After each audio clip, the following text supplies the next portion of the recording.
Before I was too weak. I couldn't save anybody. Let us freely curse each other to the death. Give it your best. Be greedier. Make me strong. Make me into the strongest. Yeah, the setup's different this video. I'm not giving Jujutsu Kaisen Cursed Clash the respect of taking my PlayStation 5. For every Retro Rebound video, we have to move my entire setup from my entertainment center all the way to the television back there. So I have to take the PS5, set it up, get everything working through the CRT. It's a full process every time, and it's a labor of love. This game does not deserve that labor of love. I am taking off the filter this video because I'm a little tired of these anime games. Ladies and gentlemen, we got him. We are going to talk about Jujutsu Kaisen Cursed Clash. Originally, we were planning like maybe doing a review of either Grand Blue Fantasy Relink or this game. What I did was I dove into each and I let the passion do the talking. What did I really want to sit down and love into or tear into? And I'm sorry, JJK, I love the show, but you won out today. Ladies and gentlemen, welcome to a very special, kind of different feeling, Retro Rebound, different set, different vibe. I apologize if you've not seen any videos before. You're going to think I'm overreacting to an anime video game, but if you watch the channel consistently, you've watched this mount up time in and time out. The most recent example was also from Bandai with Naruto Ultimate Ninja Storm Connections, a game that I was very excited about. I love CyberConnect 2. I love Ultimate Ninja Storm.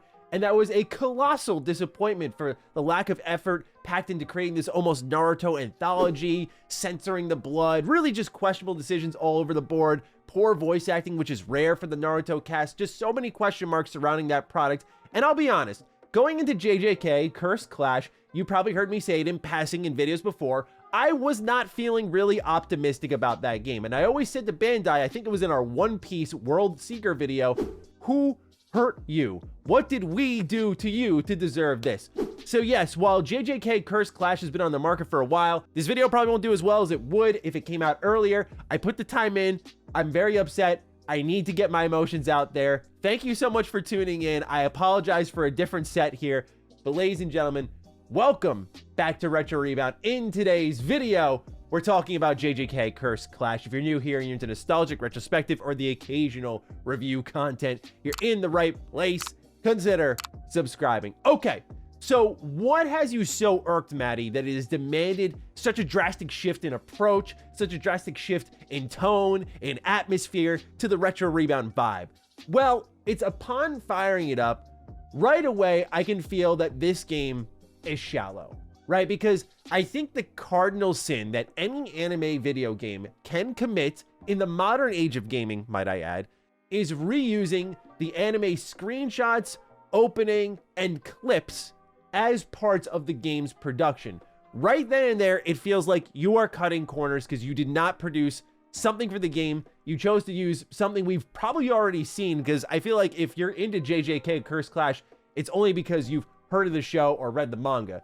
Now, for me, I am not the biggest JJK fan compared to most people. Like, season 1, I was pretty critical of because I'm very narratively driven, and I thought that was a touch messy, but the music and the animation is gas. And season 2 is not to be messed with. Season 2 is some of the best anime I have seen. I adore the fights in season 2 of JJK. Now, JJK Cursed Clash covers season 1 and the prequel movie, Jujutsu Kaisen 0. So firing it up, when I start to see immediately like the anime intro, the first one for season 1, I'm like, okay, all right, dial it back, Maddie. Don't judge too harshly. I fire up the story mode, and wouldn't you know, it's the same thing I critiqued Ultimate Ninja Storm Connections for. Text on screen, anime screenshots, and this is the bulk of the game. This is how the story is delivered to you. There are brief moments of cutscenes, like when the game first opens, where I'm like, okay, wait, I can get behind this. And the reason I had a level of optimism is because this is the team that did bring us the My Hero One's Justice video games.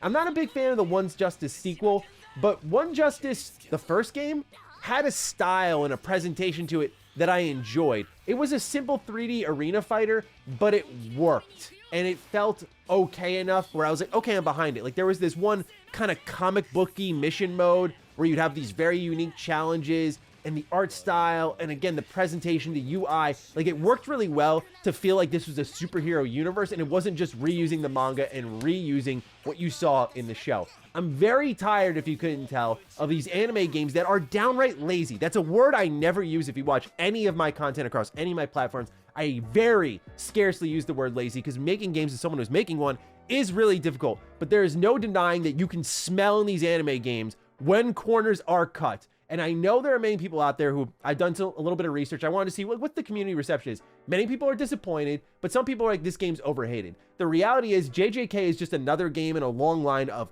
lazy, corner-cutting anime games from Bandai. I love Bandai. I think they make some fantastic ones, but there are moments like this here where I'm thinking, what happened? I look at what Koei Tecmo and Omega Force did with the AOT games. Those are phenomenal because they play perfectly into the anime, and they don't just lean on what the anime stands for. They added like a mission mode, a created character mode, social link kind of options where you can grow relationships with these characters, a social hub. Like, they add to the experience. But JJK is just the story from season 1 in the movie that you already know, broken up and stretched out into text box cutscenes with screenshots that you've probably already seen. And it's not even like the Naruto Ultimate Ninja Storm feel where, for example, like, you can play those instead of maybe watching the show because you get to see the big moments animated better than the show. That's why like DBZ Kakarot worked for people. DBZ Kakarot was fantastic because even though we've seen DBZ a million times, the animation, while impressive during its era, has become more dated. And so a lot of people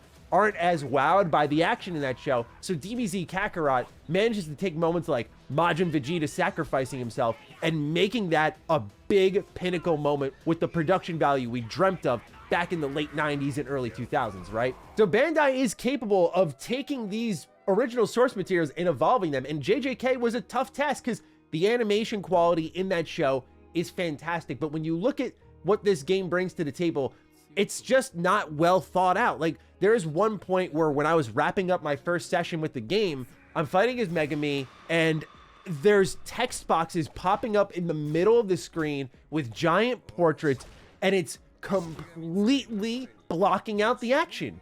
And I'm just thinking to myself, who tested this game? Was there any level of effort really truly put into this game beyond just making it work? Like, it works. It's not a broken game. It's just a boring game. It's an unimaginative game. It doesn't really add anything to JJK at all. It doesn't explore anything unique within its world. It doesn't expand it whatsoever. It feels like the quintessential anime game cash grab that we have dealt with for a while. And as we've covered more anime games on this channel, again, I don't care that I'm late to this one. It needs to be called out that these games need to be better. At least games like I've been critical of in the past, Jump Force, at least they tried something ambitious. Like, let's pull all these characters together. Let's make it almost this Ultimate Ninja Storm style arena 3D fighting game. And let's use this different art style. And in a weird way, it's kind of charming because it's so different. Is it great? I don't think so. But at least it tried something. The problem with JJK is it doesn't feel like it tries anything. So its story mode is what you've seen before. And note how I haven't even touched on the gameplay and the other modes because there scarcely is really anything to go into there, truthfully. So let's talk a bit about other modes. There's online co-op, there's free battle. Free battle is exactly what it sounds like. There's 15 characters to pick from in the roster, and there's not enough differentiation between them all, in my opinion. Some of them do feel pretty cool. Like Megami is awesome because you can call in like the summons, and then you could send in like the Hawk by pressing R1. In my case, I played on PS5, and it'll sweep in back and forth. You can call in the wolf and work with that, and it adds to your combo. With Kujisaki, it's really awesome because she probably is the best feeling since she's like hitting the hammer and the nails and sending them flying, and then you can build up almost like a nail meter and then do a lot of damage. She feels like she has the most well thought out kit, but otherwise, like, these characters don't feel different enough for how tiny the roster is. And especially since the roster is this small, you would think that doing one-on-one fights would at least make the most sense and kind of fleshing these characters out, but they made them 2-on-2s, which is strange. So some of the missions, whether it's online co-op or the story mode, are going to involve you hunting down curses. And yeah, like, this is pretty cool because I like that it's not just a game comprised of fighting the main roster constantly and you're beating up the monsters that you see in the show or the manga.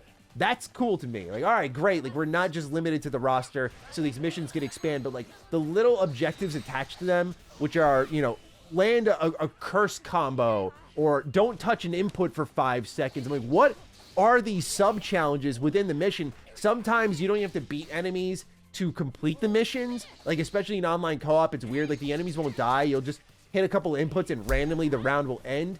It's super strange. And so the point of the co-op approach is that you can do this cursed clash combo where you do a joint attack by pressing down and square, and then your partner will do the same thing if you give them the cooperative order. And when they jump in, that's where the production value kicks in. Looks really cool. Kujisaki has one that I'm a big fan of, so I'm like, okay, cool. Like, there are moments of potential here, and I'm not one about all the flash and pizzazz, but when the base gameplay is so boring, this does add something that makes you think, wow, what could have been? So what happens in the base gameplay is it doesn't function like your typical 3D anime fighter where you're going to hammer away on an enemy and the health bar is going to go away. What you do is you build up like a cursed meter beneath your health bar as you land combos. This autofills as well. And just by mashing the square button at the end of the combo, if that bar is full, then you're going to do a little bit of health damage because you did like a curse technique on them. Which I'm just thinking to myself, okay, if that's how it's going to end up and I'm not even going to switch the button I'm pressing, then why not just let me smash the square button and do health damage at that point? Like, the design doesn't make sense. Then you can press R1 and R2 to do different curse techniques that are more like your jutsus, if you will, like you summon them with one of the trigger or bumper buttons. And then there's holding L1 and R1, which lets you do an awakened move, which does the most damage. I did one with Nanami, my personal favorite character. Love Nanami. And that one was pretty solid and does, again, a lot of damage. You take out a curse in one hit or do a lot of damage to an enemy. But otherwise, that is how the combat works. And much like the My Hero One's Justice game for my anime game connoisseurs out there like myself, yeah, like you land a 4-hit combo, they fall on their back, you run around in a circle, kind of waiting for them to get back on their feet because there's no awakening or quick rolls or anything like that. You just wait for them to get back on their feet and then you go after them once more. And it's just that rinse and repeat over and over. You can block, you can dodge. Those don't feel particularly great. The arenas are a little bigger than I expected, where My Hero felt like you were just playing in a square box. This does have moments where walls get knocked down and trees get knocked down and arenas are bigger than you would hope they'd be, which is kind of cool. There was this one arena, though, that I was a little disappointed by. It was the one where Gojo and Jogo fight in the first season. It's on that street where you have like the tunnels nearby and there's woods surrounding it. And in the show, Gojo beats the snot out of him and sends him flying into the woods. But for some reason, the map doesn't expand into the woods like a show should do. It expands upward above the road, slightly into the woods. And I was like, wait, why not toward where the show was? And I know it sounds like a nitpick, but it just, to me, suggests again that there was very little thought gone into like, how do we explore parts of the show in fun, interesting ways through the gameplay? Like, oh yeah, I'm heading in that direction. Like, there is a mission based around those two fighting, and the fact that it doesn't go into those areas, but rather segments them in separate maps is a bit disappointing when you see how certain ones can expand. Visually, the game is not impressive at all. Some of these character models reminded me of, I was showing my friend on Discord when I was playing it. We were talking about, because we love the 2003 TMNT game, but, you know, those models aren't perfect for nowadays, and the way they were kind of fuzzy and awkward looking, they reminded us a lot of those 2003 TMNT game character models. I'm thinking like, this is a 2024 game. Look, the trailer didn't lie to you. Like, you look at it and I got a bad feeling about it, and it is absolutely affirmed when you play. You know, the game I don't think plays particularly well. It's got that rinse and repeat 3D anime arena combat where you don't do much damage. The online missions aren't particularly fun. There aren't really interesting sub-objectives.